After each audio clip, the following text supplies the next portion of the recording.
Well, welcome, Erin Goodwill, to part 2 of our interview. If you're just now joining us, you can see the first interview right here. You can go to it when we talked about 3 healthy habits, because Erin is probably one of the most fit and healthy and happy 60-year-old women that I've ever met. Oh, thank you, Teresa. I feel the same about you, because you're not 60 though.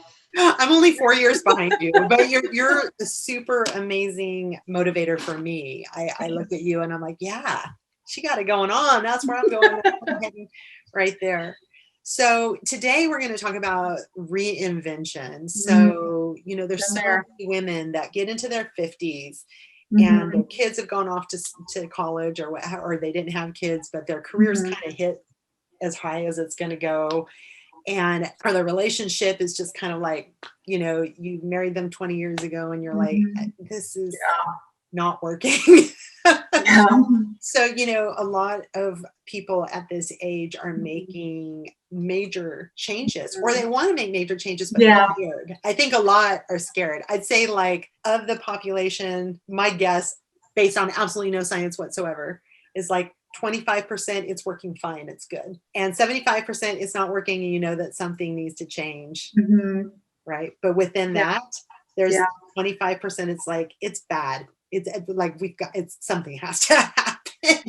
I think that we, sometimes you just get complacent and think, okay, I guess this is it. But then the older we get, you're like, I don't want to live the rest of my life like this. Right. And there got changes made, and finding the courage to do that. It's huge. It is huge. It's huge. Yeah. We've never lived this long before. This is the first time on our planet that the human species is living to be 70, 80, 90, 100 years old. Well, and the funny thing is, I was talking to a friend, and, a lot of people go through a divorce like in their late 40s because, like you said, by that time, maybe their kids are going off to college, and all of a sudden they're having to just spend time together, and they're like, I don't know about this. And like you said, people are living a lot longer. When marriage was to death do us part in the 17th century, they only lived to be 40 years old or something. So maybe that was easy. But now to be married 50, 60 years, it's a challenge, So, I do know a lot of people, including myself, that got a divorce in their late 40s. Mine wasn't because of kids, but it was just like, I'm not staying in this situation.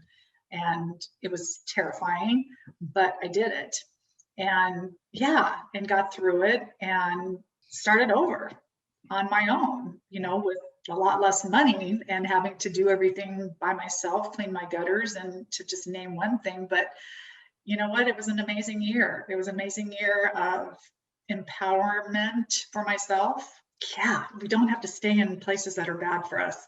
Growth is so good. And then, with that becomes gaining more confidence to realize, okay, if I want a partner in my life again, I can have it. But you know what, damn it, I know I can be alone too. And being alone with yourself, I think and spending time with yourself is huge. It's so important, because if we don't like being alone with ourselves, how can we like being with someone else? I just think that you have to get to know yourself and like yourself and live with yourself before you make any other decisions after a divorce. Absolutely. What I often find myself telling people that I work with is that if you're afraid of being alone, if you're like, afraid of being lonely, afraid of being alone, you need a partner in your life, then you will automatically have an unhealthy relationship. Because what happens is that neediness, again, needy is creepy, first of all. So finding a partner when you need one is creepy. People can sniff that out. Yeah. And they will avoid you like the freaking plague. I've had that experience myself back in my late teens. I think we've all been there. I learned that really quickly. Yeah. A young person. I was like, oh, this isn't working for me. Yeah. But the other piece to that is then when you do, connect with somebody, if they start not being your right person, if they start being very unhealthy, you feel as though they're completing you. So you need to stay in that situation. because you're so afraid of being alone. And it just creates this codependency that's just really painful. I mean, it's so painful to watch people not be able to break away from that, developing that self-love and just enjoying your own company. Yeah. And being afraid of being alone. And if you're like, well, I don't know how to do a bank account, or I don't know how to, teach yourself. Back to what I said before, I'm smart and I can do hard things. I'm smart and I can do hard things. If you didn't watch our last video, that was, I'm smart and I can do hard things. Would be your affirmation. Start there and then develop those skills and ask for help. And you know what? And I asked for help when I didn't know how to fix a sink. So reach out, get help. I had people help me with things like that, but it's amazing what you can do yourself. But when you can't do it, I'm not going to tear the wall apart. I don't know how to do that. So you're smart enough to ask for help in those areas. I always say that there's something that like auto maintenance and therapy have in common, Erin, is that we both use terminology that belongs to our own industry so that we convince everybody else that they can't do it and they need to see us. I worked in dentistry for a long time, and that's a language of its own. We make our jobs seem more complex than they actually are to just keep, job security. It's just like auto mechanics, like it's job security. We want you to feel like you need us. So I'm joking. Yes, you do need to see a therapist, seriously, like everybody should. But anyhow, learning how to do stuff yourself. Well, let's talk, so I think for the 3 steps for reinvention, like number 1 is just see yourself as valuable and capable. And even if you are valuable, you think of yourself as valuable and capable, I mean, there still is some fear there. Not going to lie. There's some fear of financial situation to where you've got to say goodbye to, in my case, it was 2/3 of my income was going to go away. And I had to put my head to the ground. I took in an exchange student from Japan to rent one of my rooms in my house. I mean, you have to figure out ways to make it work because you don't want to stay in that relationship just because of finances. Get rid of that. Start to get to, this is just in my personal experience. I'm not a therapist, but I can just say what worked for me. It was like, okay, you take that leap. I want this person out of my life. I am smart. I can do hard things. And one of those things was, okay, how am I going to replace some of this income? I had a full-time job. So, I did pick up extra hours. But I did take in an exchange student for a while. I sing in a band too. So, that income, there's a little income there. And I gave up a lot of things that weren't super important. I wasn't able to go out for coffee 5 days a week. You just have to look, you just have to pick priorities. I had to, at least. I'm not speaking for anyone else, but for me, in order to get by, and I ended up doing just fine. It was that fear that I wasn't going to be able to do it, but I actually was in a better place by myself because my ex-husband was a gambler. So that's the main reason I left. And so it was terrifying to me knowing that income was going away, but you know what? I did better on my own. And if we could just give ourselves a chance and give ourselves the credit and believe in ourselves enough, it will happen. It will happen. The worst thing that would have happened was that I would have had to sell my house. But if I had to, I had to. I would have had some money from that. But see what I'm saying? You have choices. You don't have to stay where things are bad just because you're afraid of being alone. And you have to start reevaluating, what is the most important thing to me? Yeah.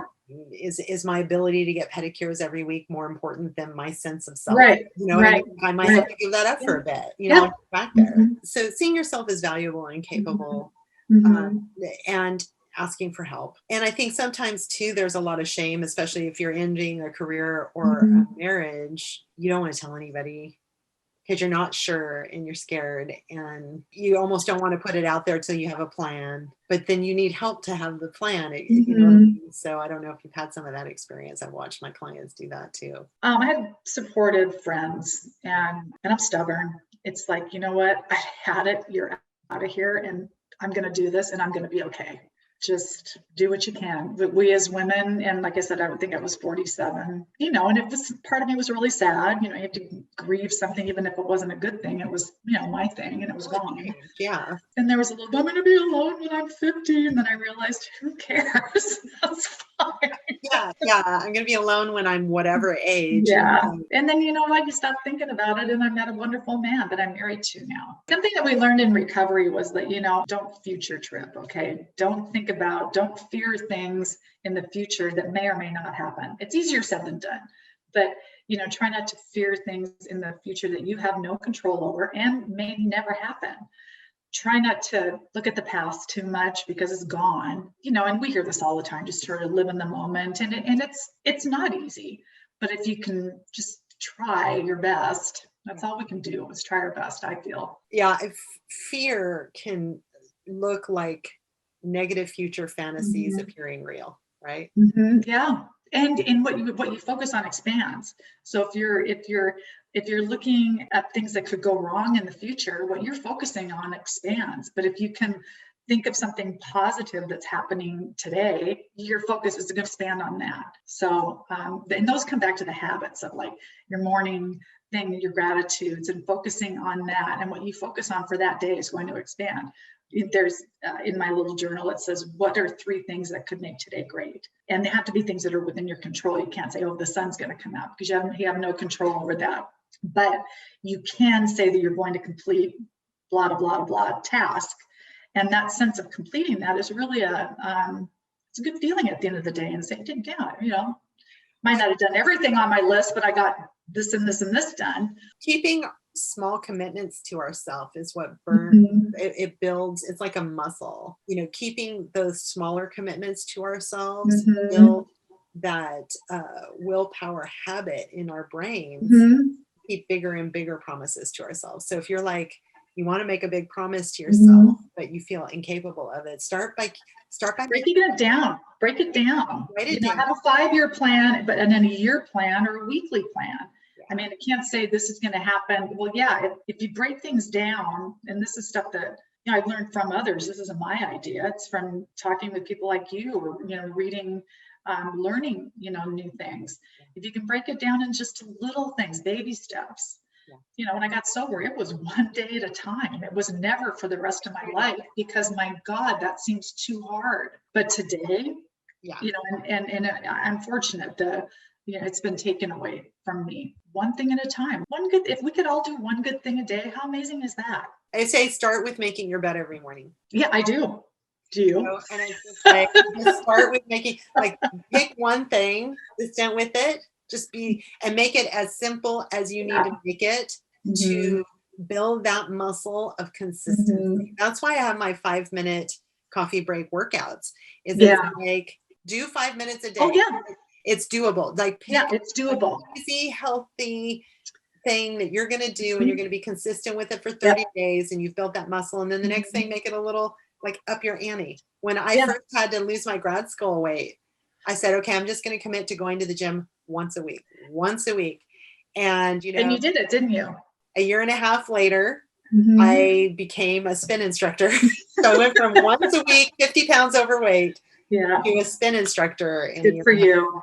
So, it starts with that small commitment. Don't overdo it. Just prove to yourself that you can follow through with something. Absolutely. Take on the big goals. The other thing you talked about, write it down and make a plan. And there's lots of research that shows. Harvard did research with undergrad students, the ones that wrote down what their plan and goal were, and the ones that didn't and followed up later. And man, just writing down your goal and plan. I have it's called a ninja planner, and it's like, write down, there's like a life list, and there's a list of things with family or recreation or financial things that you see in the future, but then you break that down. And maybe this year, my goal for this year is to maybe take 2 trips, do something. Because get away from work for, take 2 trips. They don't have to be month-long, but 2-week trips, and whatever is important to you. And then, but you don't just set it and forget it. I try and check back on that. It's life list with yourself. Yeah. Well, just, once a month, look at that and say, oh yeah, that's right. I wanted to do that. Okay. Well, how can we do that? Yeah. How can we make this happen? And then it's fun to look back at the end of the year and be able to, check a few things off. And, not everything gets happened, but these are goals. They're wishes. It's a wish list. And it's like, how can I get there? And if you can, take baby steps to plan for, because I mean, 5 years from now, I think I want to transition into retirement. I'm not going to retire completely, but I'm going to make a move. And, if you don't, I think that if you don't start thinking about that now, all of a sudden you're going to blink and 5 minutes, 5 years is going to be gone by and you don't have a plan, True. So, I mean, it sounds unbelievable to me that I'm thinking of retirement because I don't feel like old, but it's real. I mean, it's reality. It's like, I also don't want to work the rest of my life. I've worked since I was 14 years old or earlier, I mean, babysitting since I was 11. Right. But so just giving ourselves enough love to say, what, here's what I want for my future. What I want, and it may not all happen, but it's like, here's what I'm striving for. And here's some steps that we can make that happen. Yeah. I mean, I can't spend every money. I can't spend everything I make. I have to put money in the bank.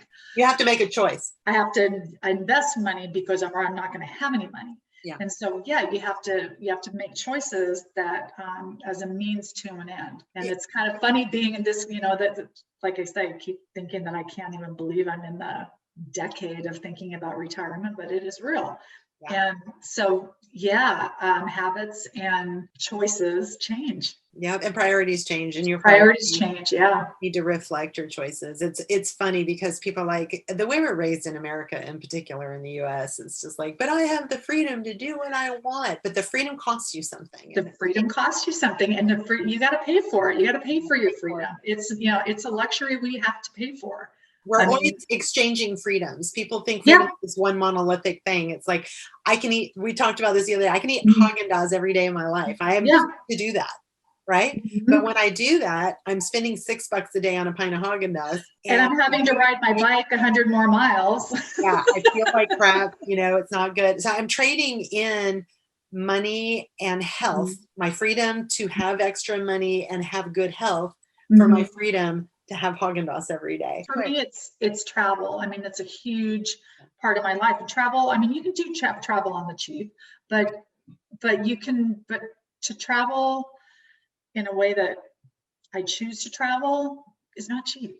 And I'm no snob. I mean, I do not need a 5-star hotel, and I'll ride my bike 100 miles during the day and be as dirty and sweaty as they come, but I want to stay in a nice bed with a shower and eat a beautiful dinner. Those things are important to me. And you know what? I've worked for it. I've earned it. And those are the things that are important to me. I mean, I don't drive brand new cars. My car has over 100,000 miles on it, but it's still perfectly good. I do not need a new car.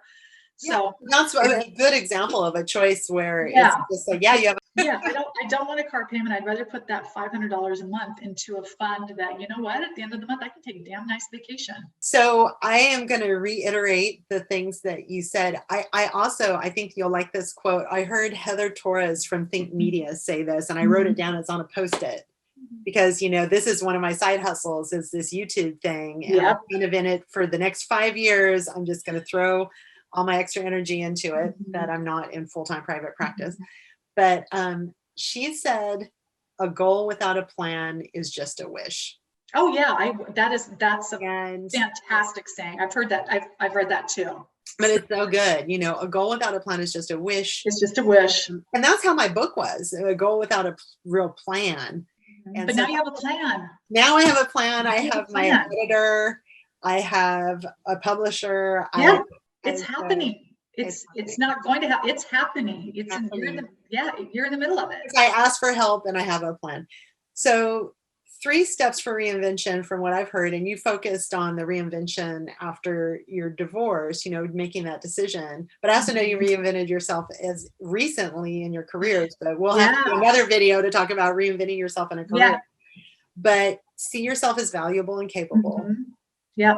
Ask for help and make a plan. Make a plan. Make a plan. I mean, these seem basic. Why would we do a video on stuff that's so basic? But I have learned as a psychotherapist that even though everything we just said, you kind of know inside your own heart, if you're watching this, you know that you need to watch this over and over again, and you need to stabilize it in your consciousness so that you'll move forward with it. So make it part of your day. Just make it part of your day. Watch positive things and good tips. Write them down. Turn off the news. So I'm a news junkie. I was a journalism major before I was a psych major. So I love watching the news, but be selective with your 10 minutes is all I do. Be contained and selective with your news. That's what I'll say. Because I have to read the Washington Post and the New York I know you do, and I love it when you post stuff too. So but see, I'm kind of getting that vicariously through you, just like I do a lot of nutrition ideas. I mean, your dance, this conversation today, it's like surrounding yourself with positive people, and I consider you one, absolutely. It's, who you hang with is kind of who you are. So thank you for being part of my tribe. Well, for sure. I think it's important to know what's going on in the world. So curate your news. But what I would say is Dr. Michael Beckwith from Agape in Culver City, which was the spiritual community I belonged to when I lived in LA. He used to say, read the newspaper as a prayer request. That's interesting. Can you elaborate on that? Yeah. So because I am a news junkie, when I read this, instead of getting angry and upset, which sometimes I do, but, instead I just kind of go into a small kind of meditation and send light to that situation and envision it resolving. So don't get stuck with the image of something horrible that don't get stuck in that image. You get to decide what image you want to end that article in your own consciousness. Oh, that's very cool. Right? Yeah. And so if you read the article as a prayer request and you take a moment to just envision the outcome that's in right action for everyone concerned. Because no matter what vision I have, I don't know what vision spirit has, right? So I'm not all knowing. So I might have my own vision, but any kind of affirmation in consciousness that I'm like, this resolves. I also say for the highest good of all concerned, because I don't know what the highest good of all concerned is. What can look like a tragedy to me can be the best possible outcome in terms of somebody's spiritual growth. So it's not my place to judge something as tragic, right? It's my job to just send peace and love to it. That's very cool. This might have to end up being a separate video. How do you approach the news if you're you want to stay informed in the world without wanting to off yourself because it's so awful, no. And I say that jokingly, suicide's no joke right now. No, it's not. It's not. People really are just feeling overwhelmed with everything. People with substance abuse problems are struggling, marriages are struggling because we're all just, thankfully there are people like you, counselors that can help a lot of people because it's very challenging. And what I will say is, on the heels of what I said before, we don't know what's being healed by these things. I'm busier than ever as a psychologist. You are, yeah. I'm busy in my business too. Exactly. I'm very busy. As disruptive as the politics, the pandemic, the social unrest has been, it's unearthing all this material that needs healing, both on the individual level, on the country level, and on the planet level. You cannot heal something that's been swept under the rug. You need to pull back that rug and look at the dirt that's swept under there. And so this is part of the revealing, and now it's our job to do the healing. Very cool. Oh, I like how that rhymed, That's good. We got the revealing and then the healing. I love that. When you're ingesting, news that you've curated or not, approaching it prayerfully, knowing that there is healing happening as a result of even the worst news. And to put your consciousness in that energy is, I think, the most powerful way for you to get through your day and not feel depressed and suicidal, but to know that there's hope out there. There's always hope. This too shall pass. This too shall pass. Exactly. All right. Adore you. I adore you too. Thank you for inviting me to have this conversation. Thank you. Great way to spend some time together. Oh my gosh, you're my first. Cool. You're my first. I was a virgin interviewer till you. And this is my first too. So there's no one I would have rather shared my first with. Oh, so sweet. It's a love fest up in here. It is. Well, thank you, everybody who's watching this. We love you too and send you out the light. And if you felt any value, any humor, any entertainment, subscribe, please, and click like and subscribe. And please comment. Send us some positive energy, and just know that we love you and we want you to be well. And that's what Healthy Lifestyles is all about. That's what Old School Dance Fitness, Old School Healthy Lifestyles. That's why we're here. Thanks, So Teresa. go out and write down your plan, people, and we will see you next time. Thank you, Erin. Bye. Thanks, Teresa. Bye.